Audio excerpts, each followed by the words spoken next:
जवान को बचनों को संभाल के, अंधे को अंधा कह दिया। मान्यवर, नीति तो कहती है काने से भी कभी काना मत कहना।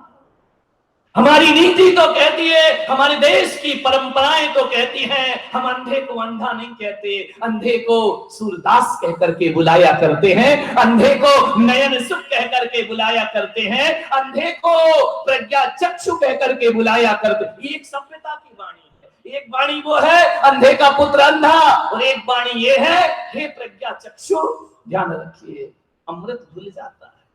सूरदास मान्य अंधे को अंधा मत कहो, काने को काना कहो, तुरंत पड़ेगा टूट।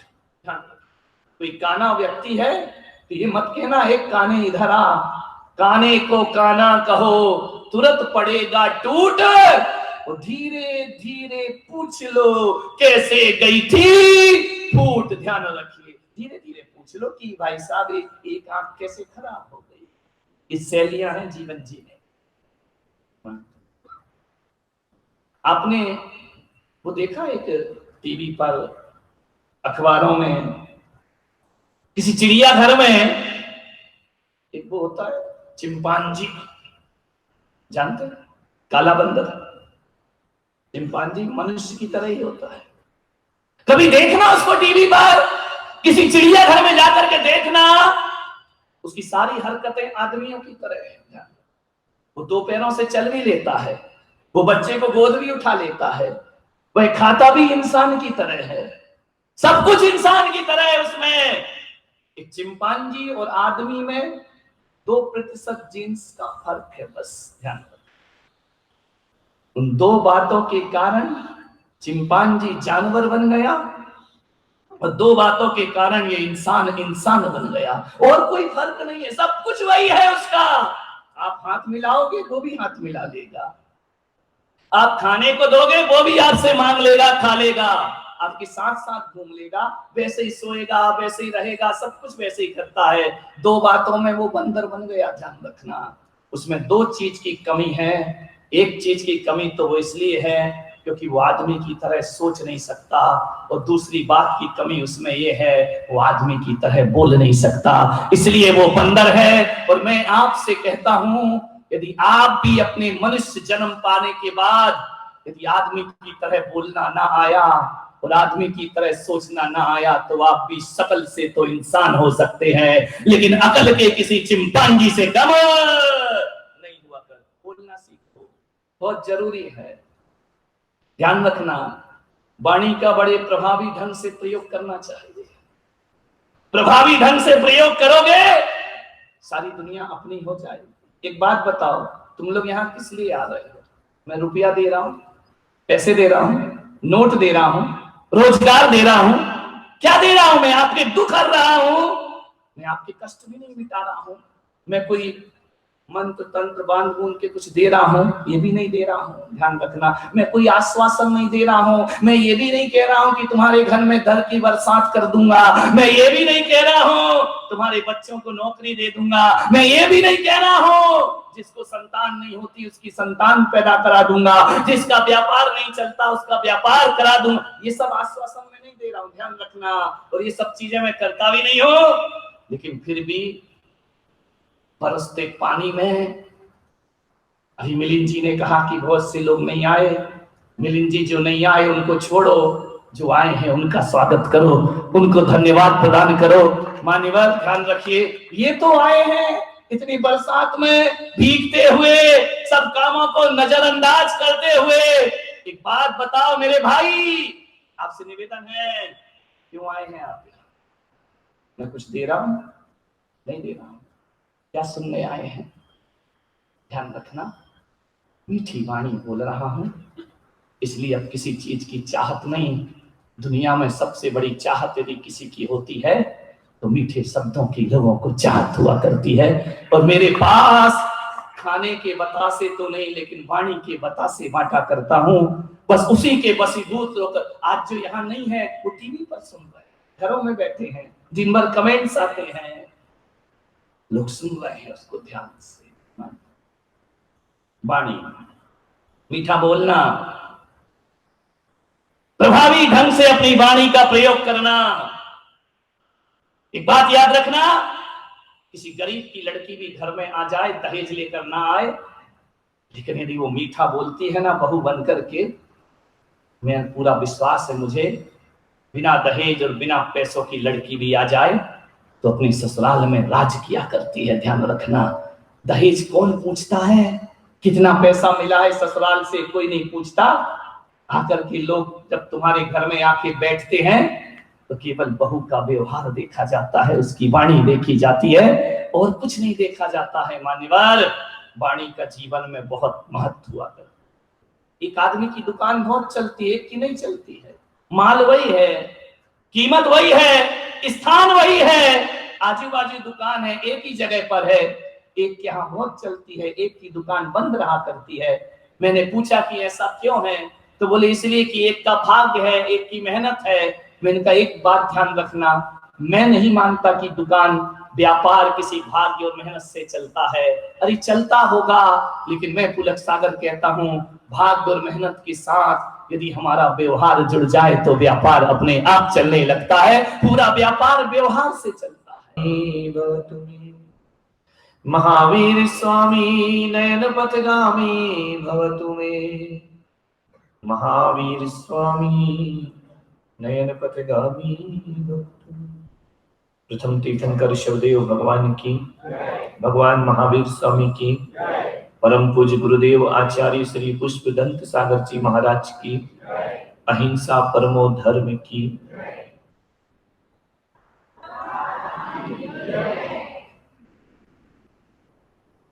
प्यारी प्यारी भव्यात्मा, जीवन का एक सूत्र है, जीवन जीने का, आनंद में जीवन जीना है, सुकून से जिंदगी जीना है, इस जीवन में कुछ अर्जित करना है, इस जीवन से कुछ प्राप्त करना है, इस जीवन में कुछ उद्देश्य लेकर के मरना है। दो तीन चीजें याद रखो अपने जीवन में, ज्यादा नहीं,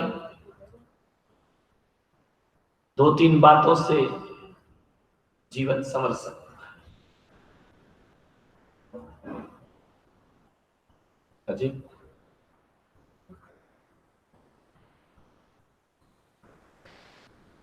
दो तीन बातें याद रखना।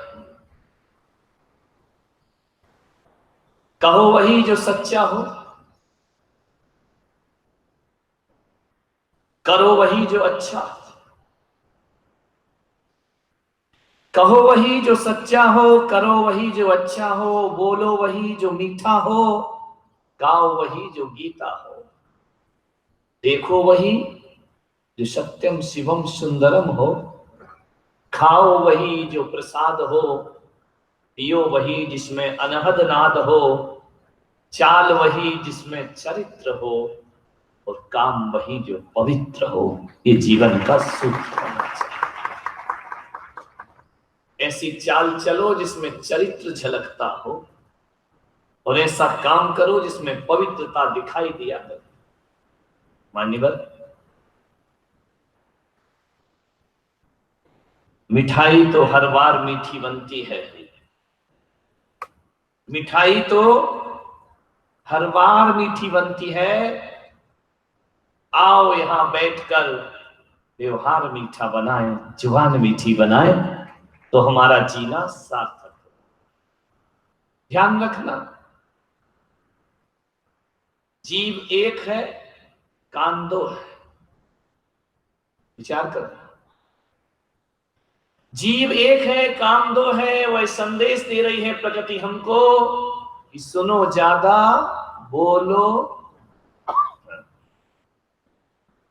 सुनो ज्यादा, बोलो कम। लेकिन आदमी इतना होशियार है, बोलता ज्यादा है, सुनता कम। दो कानों से सुनो।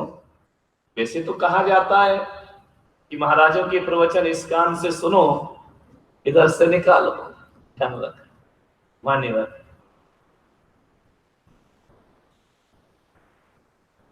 दो कानों से सुनो और एक जुबान से बोलो। कभी ख्याल किया आपने, इस शरीर में प्रकृति ने ऐसी रचना दी है, हर चीज दो दो है। आंखें कितनी है? दो है। कान कितने हैं? नाक कितनी है?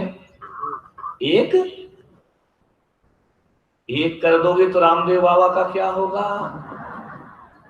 दाया स्वर और बाया स्वर, इसका क्या होगा?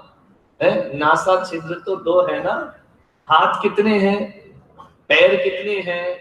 हर चीज दो दो। किडनी कितनी है? दो है।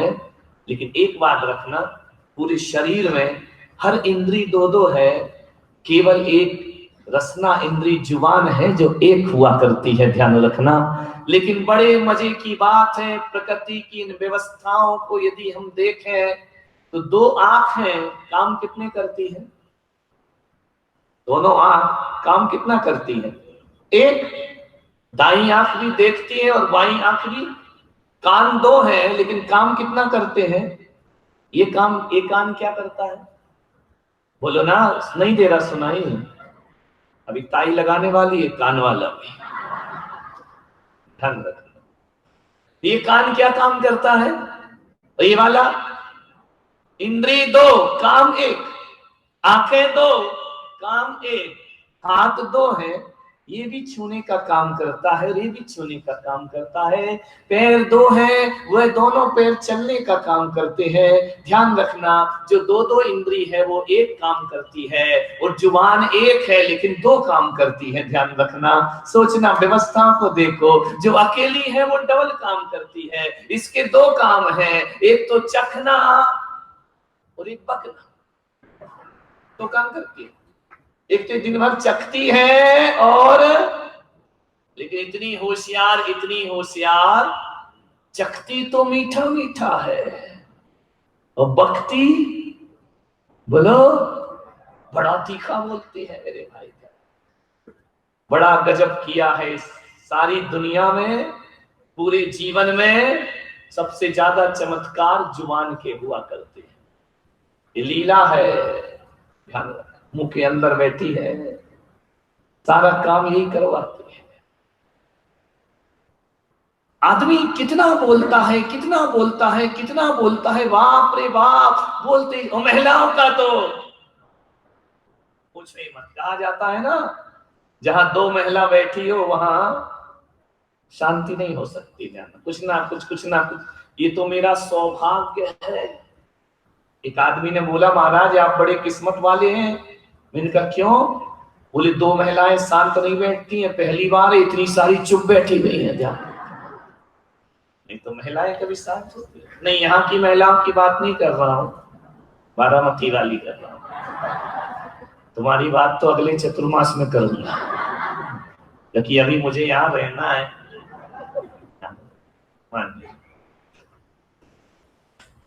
इतना बोलता है, इतना बोलता है आदमी, इतना बोलता है, इतना बोलता है, बाप रे बाप। दिन भर बोले तो बोले, रात में भी बोलता है, और रात में बोले यहां तक भी चल जाए। कुछ तो ऐसे हैं जो नींद में भी बोलते हैं, बड़बड़ बड़बड़ बड़बड़ बड़बड़ लगे रहते। आदमी के मुंह बंद ही नहीं होता कम से कम। इसलिए आचार्यों ने जैन मुनियों को कहा है, रात्रि में नहीं बोलना। दिन भर तो बोल लिए भाई, कितना बोलोगे? और यदि मैं रात में बोलता ना, तो तुम रात में भी मुझे छोड़ने वाले नहीं। इसलिए रात में बोलना बंद। वो कितना बढ़िया नियम है, रात में महिलाएं प्रवेश ना करें, क्योंकि महिला वो है जो अच्छों अच्छों का मौन तोड़वा देगी। ख्याल रखना, विचार कर, सोचना है।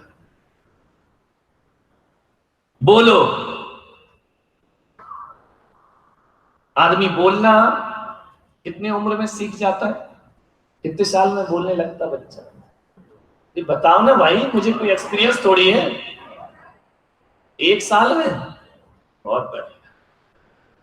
1 साल में आदमी बोलना सीख जाता है। मनुष्य का जो बच्चा होता है वो साल भर में बोलना सीख जाता है। लेकिन अफसोस है मुझे ये देखकर, जानकर कि 1 साल में हम लोग बोलना तो सीख गए, लेकिन बोलना हमें जिंदगी भर भी नहीं आता है। पूरी जिंदगी गुजर जाती है, आदमी बोलना। बोलने को थोड़ी बोलना कहते हैं, मान्यवर ऐसे तो जानवर भी बोल लिया करता है, पशु भी बोल लिया करता है। एक वो बिल्ली है मेरे कमरे में रोज आती है, म्याऊं म्याऊं, मैं कहता नहीं आ। सुबह से आएगी, झांकेगी कमरे में, बिल्कुल व्हाइट है, गोरी गोरी गोरी गोरी सी, आएगी चुप मेरे कमरे में, अंदर नहीं आती, दरवाजे से झांकेगी। मैं लिख रहा हूँ पढ़ रहा हूँ तो कहती मैं आऊं, इनका नहीं आऊं, छोटे महाराज के कमरे में जाओ, मैं पढ़ रहा हूं, चुपचाप चली जाती। बड़ी समझदार बिल्ली। नागपुर में, ये पूना में बिल्लियां बहुत समझदार है, बहुत ही समझदार है, वो कुछ नहीं बोलती है। ध्यान मानिए, मीठा बोलो, कम बोलो। भगवान महावीर ने मुनियों को कहा है चल जाए तो मत बोलो। वचन गुप्ती शास्त्रों में लिखा, कल मैं पढ़ रहा था, वचन गुप्ती मुनि से कहा भगवान महावीर ने, दीक्षा लेते ही मौन हो जाओ, बोलने की कोई जरूरत नहीं है। नहीं चलता है तो भाषा समिति थोड़ा बोलो, हित मित प्रिय बोलो, ध्यान रखना। चल जाए तो मत बोलो, ना चले थोड़ा बोलो, हितकारी बोलो, मीठा बोलो और सच बोलो। ध्यान रखना। भगवान महावीर ने 3 व्रत दिए हैं जुबान के। पहला व्रत दिया है वचन गुप्ती, वचनों को गुप्त रखो। दूसरा दिया है भाषा समिति, और तीसरा दिया है सत्य महाव्रत, जो भी बोलो सच बोलो। ये महावीर का दर्शन है। एक एक इंद्रिय पे उन्होंने इतने व्रत और कानून लगा दिए हैं साधु के लिए, जीवन का कल्याण यदि करना है इन व्रतों का पालन करो, सोच समझ कर बोलो। और एक सलाह देता हूं आपको, यदि अच्छे से बोलना ना आए, ढंग से बोलते नहीं बनता हो, आपसे निवेदन है बोलो तो इंसान की तरह बोलो, वरना जानवर की तरह चुप रहो, तुम्हारा कल्याण हो जाएगा, तुम्हारे जीवन के संबंध पवित्र। बोलो तो इंसान की तरह, और नहीं आता इंसान की तरह बोलना तो जानवर की तरह मौन रहो, तुम्हारे जीवन के संबंध बहुत मीठे बन जाए। बोलते बोलते थकता नहीं है आदमी, इतना बोलता है, इतना बोलता है, इतना बोलता है, और जब भी बोलता है लठमार बोलता है, मीठा नहीं। वाणी में वीणा की झनकार होना चाहिए। ऐसा बोलो कि कहीं वीणा बज गई हो जाकर के। वाणी में वीणा की झनकार होना चाहिए। अफसोस है कि वीणा की झनकार नहीं, हमारी वाणी में बाण बसे हुए हैं। मान्यवर एक बात याद रखना, कहा जाता है यदि कोई किसी को शरीर से मारे तो वो घाव मिट जाता है, लेकिन जुबान से दिया गया घाव जिंदगी भर मिटता नहीं है। एक बार यदि जुबान से ठेस पहुंच गई कभी नहीं मिटती। ध्यान में, जब जब याद आएगी कड़वे वचन याद आएंगे। मान, वो आदमी कभी भगवान नहीं बन सकता जो कहता है ईंट का जवाब हम पत्थर से देते हैं। वो आदमी कभी भगवान नहीं बन सकता है। ध्यान रखना, ईंट का जवाब पत्थर से देने वाला भगवान नहीं बनता, बल्कि पत्थर का जवाब, गाली का जवाब जो गीत से दिया करता है, वो दुनिया में भगवान बनने की साधना करता है। पत्थर का जवाब हाथ जोड़ के भी दिया जा सकता है, गाली का जवाब गीत से भी दिया जा सकता है। सोचना, मीठा बोलिए। खुदा को भी पसंद नहीं शक्ति जुबान में, खुदा को भी पसंद नहीं शक्ति जुबान में, इसीलिए नहीं दी उसने हड्डी जुबान में। ध्यान रखना, सब जगह हड्डियां हैं, जुबान में हड्डी नहीं है। विचार कर, हाथ में हड्डी है, उंगलियों में हड्डी है, चेहरे पर हड्डी है, जुबान में हड्डी नहीं, क्योंकि ईश्वर कहता है सख्त जुबान मत रखो। इसलिए किसी शायर ने कह दिया खुदा को भी पसंद नहीं शक्ति जुबान में, इसीलिए नहीं दी उसने हड्डी जुबान में। मीठा बोलो, ज्यादा जुबान मत चलाओ। एक बात याद रखना, यदि ज्यादा जुबान चलाओगे तो दुनिया में कोई जुबान काटने वाला भी मिलेगा, ध्यान रखना। यहां हर किसी का बाप मौजूद है दुनिया में, ध्यान रखना। ये मत सोचना कि हम ही सबके बाप हैं, सबके ऊपर कोई ना कोई बैठा हुआ है। ध्यान रखिए, एक बार देवताओं की सभा हुई स्वर्ग में। बोले पता करो दुनिया का सबसे बड़ा देवता कौन है। बोले सबसे बड़ा देवता? बोले हाँ। तो सारे देवताओं ने मीटिंग की। ऐसा होता नहीं है, सरासर गप सुना रहा हूं, झूठ है, कहानी का तथ्य गलत है लेकिन तथ्य सही है, ध्यान रखिए। देवताओं की मीटिंग हुई। बोले सबसे बड़े देव कौन? गणपति जी खड़े हो गए। गणेश जी आ रहा है पर्यूषण पर, गणपति का पूरे पूना में अपने आप में एक नाम है। गणपति बोले दुनिया में हम सबसे बड़े। बोले क्यों? बोले हर शुभ कार्य में, कोई भी कार्य में हमारा नाम लिया जाता है, और कोई भी कार्य करो तो लोग कहते हैं चलो इस कार्य का श्री गणेश किया जाए। श्री शुरुआत तो हमसे ही होती है। दुनिया में सबसे बड़े देवता हम हैं।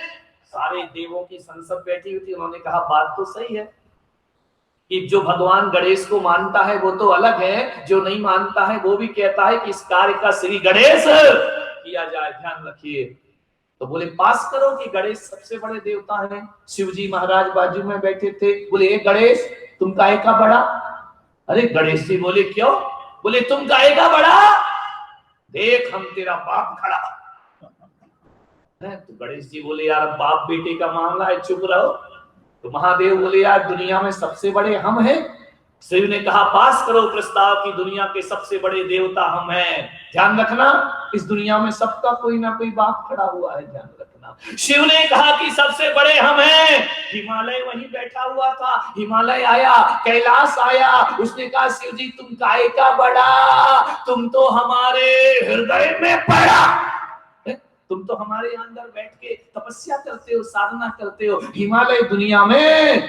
सब देवताओं ने कहा चलो भाई पास करो, हिमालय को सबसे बड़ा किया जाए। लेकिन बात क्या हुई, जैसे हिमालय ने कहा कि हम दुनिया में सबसे बड़े, हनुमान जी अपना गदा लेकर के आ गए। हिमालय तू काहे का बड़ा? तू मेरे हाथों पे धरा, तुझे तो मैं उठा के ले गया था, तू काहे का बड़ा? तो बोले एक काम करो, हनुमान जी दुनिया में सबसे बड़े हैं, इनसे बड़ा दुनिया में कोई नहीं होता है। हनुमान ने कहा मान लो सबसे बड़ा मैं हूं। ध्यान रखना, जैसे ही हनुमान ने कहा मैं सबसे बड़ा, राम जी धनुष लेकर आ गए। बोले तू काहे का बड़ा? तू मेरे चरणों में पड़ा, तुम तो हमारे चरणों में पड़े हो। अरे तो राम जी ने कहा पास करो कि दुनिया का सबसे बड़ा भगवान तो राम जी हुआ करते हैं। जैसे ही राम जी बोल रहे थे, दिल्ली से आडवाणी जी पहुंच गए। उनने कहा राम जी तुम काहे के बड़े? तुम काहे के बड़े? तुम तो बाबरी मस्जिद के लफड़े में पड़े, दुनिया में तुम काहे के बड़े? हर किसी का एक ना एक बाप दुनिया में बैठा हुआ, इसलिए ज्यादा जुबान चलाओगे कोई ना कोई इस जुबान को काटने वाला जरूर है। मीठी जुबान में रखिए। क्या बिगड़ जाएगा यदि मीठा बोले? एक बात याद रखना, काम तो होना ही है, काम तो आदमी करता ही है।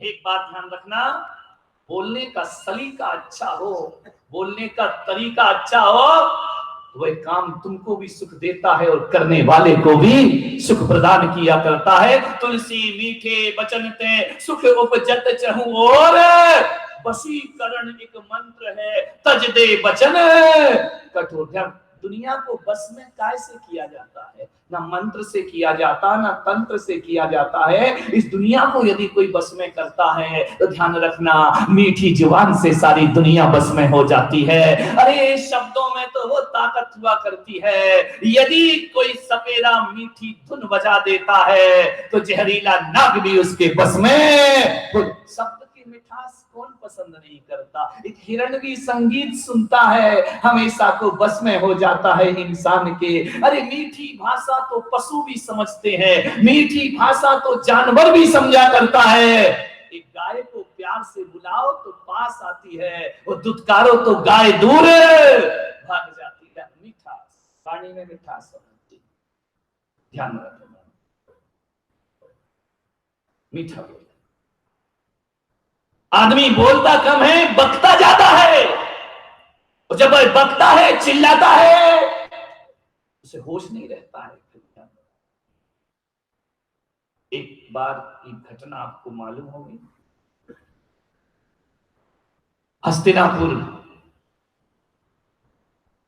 महाभारत इस दुनिया की कोई आदर्श कहानी नहीं है, स्वार्थ से भरी हुई कहानी। स्वार्थ के चक्कर में जहां संबंधों को खत्म किया जाता है। इस दुनिया का आदर्श महाभारत कभी नहीं हो सकता है। इस दुनिया का आदर्श यदि कोई होता है तो रामायण दुनिया का आदर्श हुआ करता है। मान्यवर सोचिए, महाभारत का काल चल रहा है, पांडव कौरवों में झगड़े हुए, पहली बार फैसला हुआ कि चलो पांडवों को थोड़ी सी भूमि दे दो, ये झगड़ा खत्म हो जाएगा, ज्यादा लंबी लड़ाई नहीं चलेगी।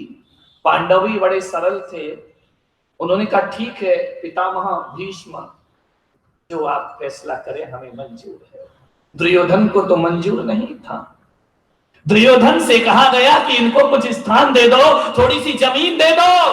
दुर्योधन ने कहा देना तो मैं बिल्कुल नहीं चाहता हूं, लेकिन पितामह भीष्म कहते हैं, पितामह ने कहा दुर्योधन पांडव हैं, हमारे वंशज हैं, थोड़ा जमीन दे दो। कुटिलता वहां भी दिखाई दुर्योधन दुर्बुद्धि ने, कहा इन्हें ऐसा स्थान दे दो, ऐसा स्थान दे दो जहां ना पानी गिरता हो, ना फसल उगती हो, अपने आप भूखे मरेंगे, दुनिया से विदा हो जाए। युधिष्ठिर ने कहा चलेगा, जो भी स्थान देना है दे दीजिए। आपको मालूम होगा ऐसा अन्याय हुआ, उन्हें खंड प्रस्थ दे दिया गया जहां फसलें नहीं उगा करती हैं। पांचों पांडव ने श्रद्धा से स्वीकार किया, आज्ञा को माना। एक बात याद रखना, किसी के दिए से किसी का कुछ नहीं होता है। दुनिया में जो भी प्राप्त होता है अपने भुजबल से प्राप्त होता है, अपने विवेक और अपने ज्ञान से प्राप्त। कोई सहायता कर भी देगा, सहायता से कितने दिन की जिंदगी जियोगे? एक बार करेगा, दो बार करेगा, तीन बार करेगा, चौथी बार सहायता करने वाला भी मना कर देगा। मान्यवर, मैं तो ये चाहता हूं कि कोई किसी की सहायता ना करे, हर व्यक्ति स्वावलंबी बनने की तैयारी करे और अपने पैरों पर खड़ा होने का। किसी को भीख में रुपए देने से अच्छे किसी को रोजगार दे दो, ये जीवन की सबसे बड़ी साधना हुआ करती है। दया कब तक चलेगी? एक बार, दो बार, तीन बार? आदमी को जिंदगी तो अपने ही भरोसे जीना पड़ती है मेरे भाई। दौलत, पैसा, रुपया कुछ भी मिल जाए उससे कुछ नहीं हुआ। लेकिन आजकल करें क्या हम? बंबई में कोई गाड़ी से जा रहा था, मेरा प्रवचन सुना, उसने कहा ठीक है हम किसी को भीख नहीं देंगे, काम देंगे। उसकी फैक्ट्री है बहुत बड़ी। एक चौराहे पर जाकर के गाड़ी खड़ी हुई, लाल बत्ती पर एक भिखारी आया। उस आदमी ने कहा तू इतना हट्टा कट्टा है, भीख क्यों मांगता है? चल मेरे साथ नौकरी लगाता हूं, तुझे रोजगार दिया करता हूं। उस भिखारी ने ऊपर से नीचे तक उसको देखा, बोले क्या बोल रहे हो? बोले चल मैं तुझे नौकरी देता हूं। मालूम है उसने क्या कहा? उसने कहा नौकरी तो दोगे बाबूजी, तनख्वाह कितनी दोगे? अब एक आदमी को कितनी तनख्वाह दे सकते हैं? 5,000, 10,000? तो बोले 10,000 रुपए महीने दे सकता हूं, तू काम सीख जाना और करना। मालूम है उस भिखारी ने क्या कहा? 10,000 रुपए महीने बाबूजी, हम तो सिग्नल में दिन भर में 10,000 कमा लेते हैं, जो तुम महीने में हमें देने की बात कर रहे हो, हमें तुम्हारी सहायता की जरूरत है। बड़ा गड़बड़ हो गई है ये दुनिया। अधिकार, हमारी दया को लोग अधिकार समझते हैं, हमारी करुणा को लोग अधिकार समझते हैं। आदमी का माहौल देश का बहुत खराब है। आपसे निवेदन है, खंडप्रस्थ दे दिया। तुम्हें मालूम है पांडवों ने खंडप्रस्थ को इंद्रप्रस्थ बना दिया। अपने दम पर, अपने विवेक पर, अपनी ताकत पर, अपने साहस पर।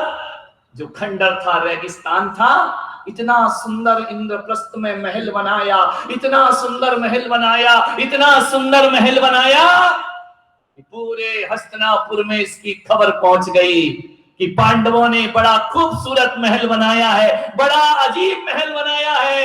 आज तक ऐसा महल न हमने देखा है और ना सुन। अरे दुर्योधन के पास बात पहुंची, हमने खंडर दिया था, इन्हें महल में परिवर्तित कर दिया।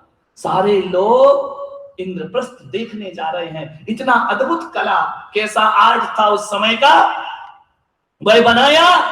दुर्योधन ने कहा मैं भी देखने चलता हूं उन पांडवों ने क्या किया है। जैसे ही पहुंचा दुर्योधन, बड़ा अजीब महल था।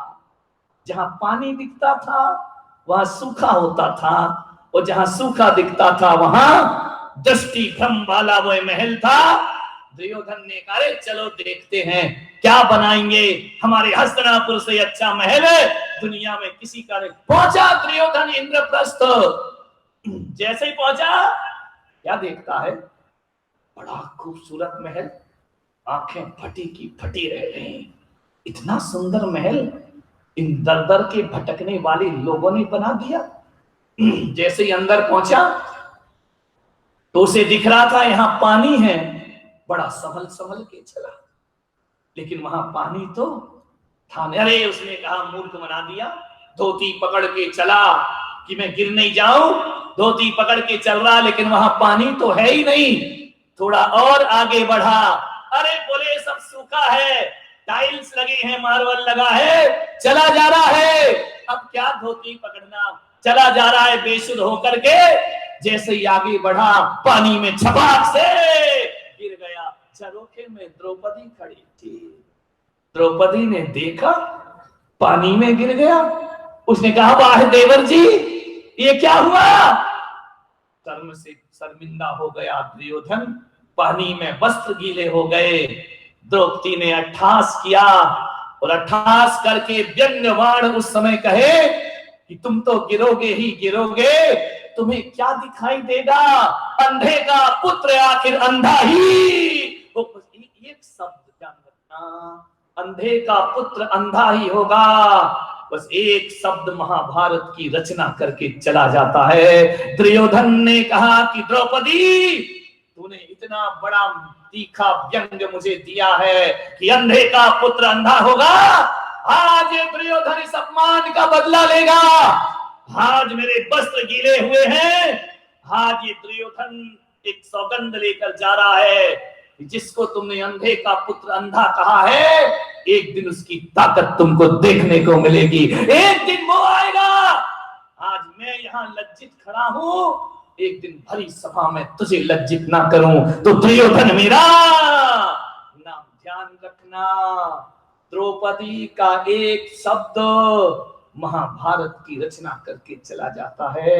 बोलते समय शायद द्रौपदी ने भी नहीं सोचा होगा कि इस एक सेंटेंस का, इस एक वाक्य का इतना बड़ा सर्वनाश मुझे देखना पड़ेगा। ध्यान रखना है। भावेना प्रमुदित्मना दर्दुर्यः क्षणादासीत् सर्गी गुणगण समृद्ध सुखनिधि लभन्ते सद्वक्ता शिव सुख समाजम किम तदा। महावीर स्वामी नयन पथगामी भवतु मे, महावीर स्वामी नयन पथगामी भवतु मे, महावीर स्वामी नयन पथगामी भवतु मे। प्रथम तीर्थंकर शब्देव भगवान की, भगवान महावीर स्वामी की, परम पूज्य गुरुदेव आचार्य श्री पुष्पदंत सागर जी महाराज की, उत्तम त्याग धर्म की, अहिंसा परमो धर्म की। थोड़ा सा हल्का सा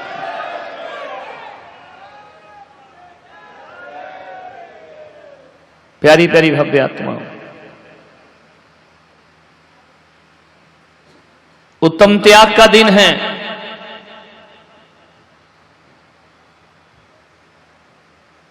उत्तम त्याग कहे जग सारा, औषधि शास्त्र अभय आहार।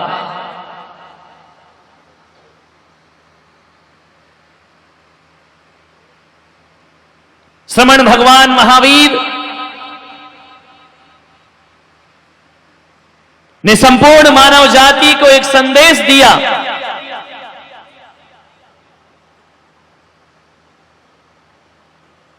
कि तीन चारों गतियों में सबसे ज्यादा परिग्रह और संचय कोई करता है तो मनुष्य गति में सबसे ज्यादा परिग्रह होता है। पशुओं का परिग्रह सीमित है, पेट भरने तक सीमित है। नरकों में परिग्रह है ही नहीं। देवों के पास सब देवों पुनीत है। सबसे ज्यादा परिग्रह कोई रखता है, मनुष्य गति में रखा जाता है। भगवान महावीर ने संदेश दिया कि जोड़ो, जोड़ना का मना नहीं किया, खूब जोड़िए। एक बात ध्यान रखना, अर्जन के साथ साथ विसर्जन की कला भी आना चाहिए। पूजन में आह्वान किया है तो विसर्जन भी होता है। जोड़ने के साथ साथ छोड़ने की कला भी आना चाहिए।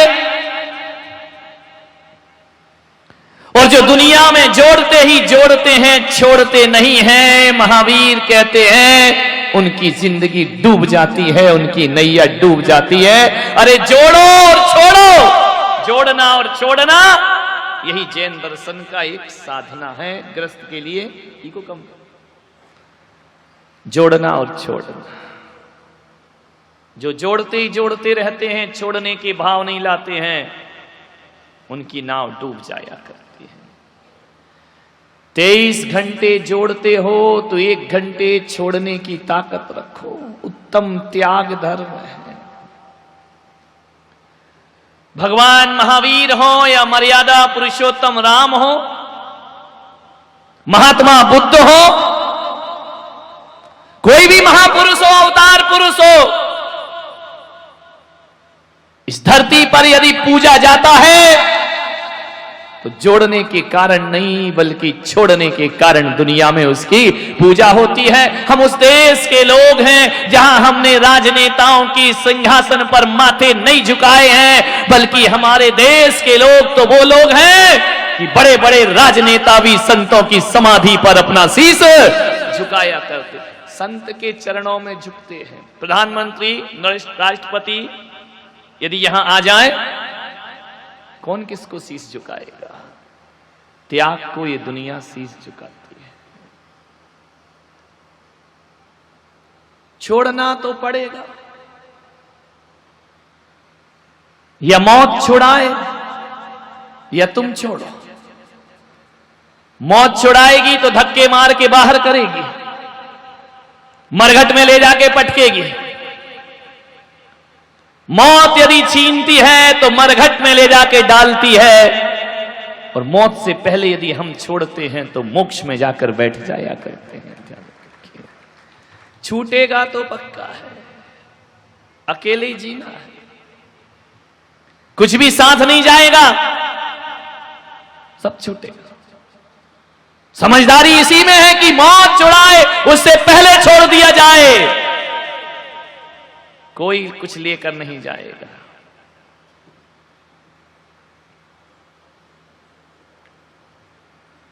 कोई चीज एक आध बता दो जो तुम साथ ले जाओ। बोलो एक आध नाम। कपड़े, रुपए पैसे, मकान, बीवी, बच्चे, डिग्रियां, व्यापार, पैसा, नाम, क्या लेकर जाओगे? कुछ नहीं। वो कब चले जाओ इसकी डेट दे दो भाई। कौन सी तारीख को तुम्हारा नंबर है कुछ? 2 दिन का जग में मेला, सब चला चली का ठेला। 2 दिन का जग में मेला, सब चला चली का ठेला। कोई चला गया कोई जाए, कोई गठरी बांध सिधाए। कोई चला गया कोई जाए, कोई गठरी बांध सिधाए। कोई खड़ा तैयार अकेला रे, कोई खड़ा तैयार अकेला, चला चली का ठेला रे, ठेला रे, ठेला रे। 2 दिन का जग में मेला, सब चला चली का ठेला।